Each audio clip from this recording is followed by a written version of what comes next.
So ayun mga kasabong, may napisa po tayo ngayon na sisew. Bali apat lang po, no? Out of 10, apat lang po yung napisa.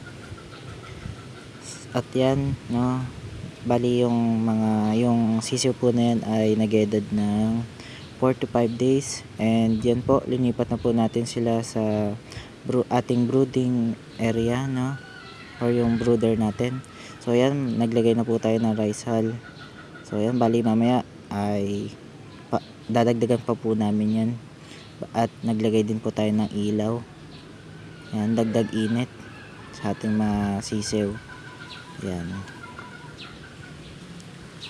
Yan, tapos cover po, no, kung mapapansin nyo, dahil para sa madaling araw ay sobrang lamig po, no. Yan, para hindi po sila masyadong ginawin.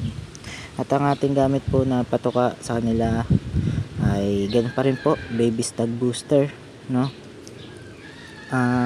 Subok po talaga namin yan, proven tested namin kahit nung noon pa. So yan, kompleto po kasi yan sa vitamina. At yun po, kaya nagustuhan din po namin dahil malulusog at siksik ang mga sisiw namin. At kasabay po niyan, hinalo po namin sa tubig ay Vitamin Pro powder. Ayan.